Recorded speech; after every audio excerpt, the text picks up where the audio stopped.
Anthony Hopkins, as you know, is a famous British actor. That's right.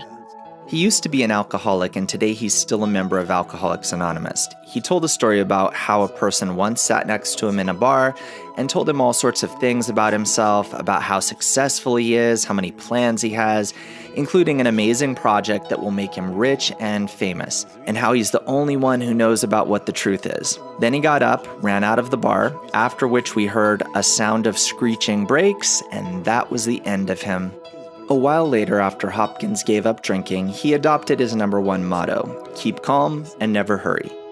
Don't make God laugh at your plans, and don't get worked up about imposing your truth onto others. Remember, your happiness and death will come to you at the right time. There's no way you can influence that. Could you please comment on this motto, because it's multifaceted? I'll read each item out loud and you can comment on it.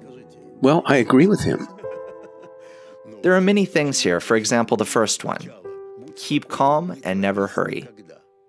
Yes, because you won't speed up time anyway. Really? Yes. For that, you would need to transport to different coordinates, and you cannot do that. So don't rush to complete some kind of work, don't rush to make money. No. Everything is determined anyway, and has to be that way. So keep calm and never hurry is a motto you accept. Yes. Next, the second item: don't make God laugh at your plans. Right. Really? Yes, because you're going to carry out his plans anyway, and only his. But how can a person not make plans? How is it possible to not make plans? When you go above reason with faith, calmly do everything that comes upon you, that comes your way, drifts your way. So you think all of our plans, which we think of, the way we fuss and run about... It's all absolutely useless. Absolutely useless. That's right. Unfortunately, one will only understand this later at some point. Don't get worked up about imposing your truth on others. Well, that's right on point. First of all, what are you trying to prove? You're trying to prove that you are more right than they are? Yes, that's how it usually goes. You see, every person has his own perspective, his own egoism, so don't bother. I see, but what if you're deeply convinced and you know this truth will help others, for example? Then buy a big mirror and speak in front of it as much as you like. I see. This too is doomed to fail. Next, remember your happiness and death will come to you at the right time. There's no way you can influence that. That's exactly right.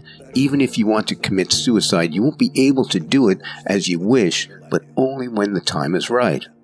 Well, we're developing medicine, extending our life. It's all the efforts we make in order to leave this world on time. So you think that even if we did not do this, did not develop medicine, did not develop... Everything would be absolutely the same.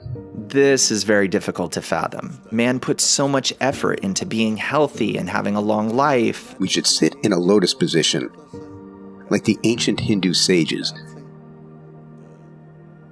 and look out into the distance, into the horizon, into the approaching waves of this world.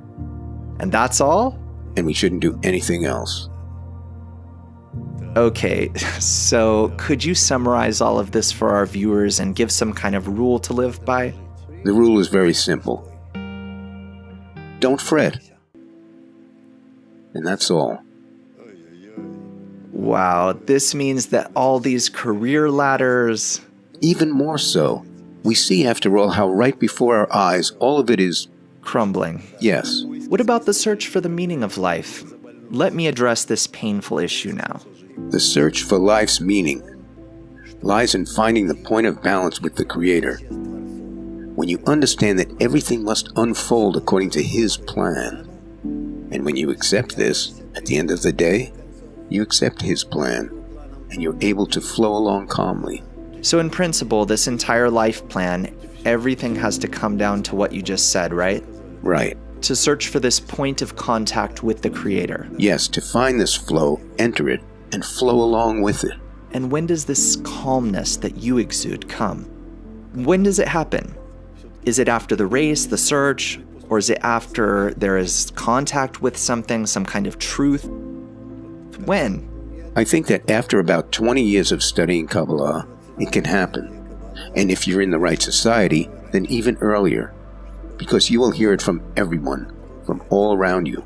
And then we return to all these principles and they become real, right? You're calm, not in a rush, and not making God laugh at your plans, right? You simply don't get in the way with any of your plans or actions.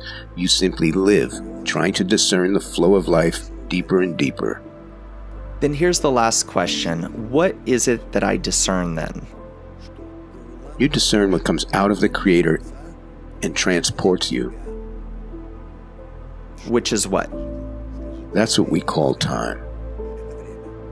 Time? Yes, time. Flow of time. The river of life. Then tell me, time. What do you mean by that? To me, it can be the ticking of the clock. What are you talking about? Say time that passes, getting older. No. It's simply a flow. A flow. And when you feel you agree with it, you will be ready to surrender to His flow and let it carry you. And this would be the right principle. Life lived correctly, right? Yes. Either way, you cannot do anything different. On the contrary, the wisdom lies in accepting it.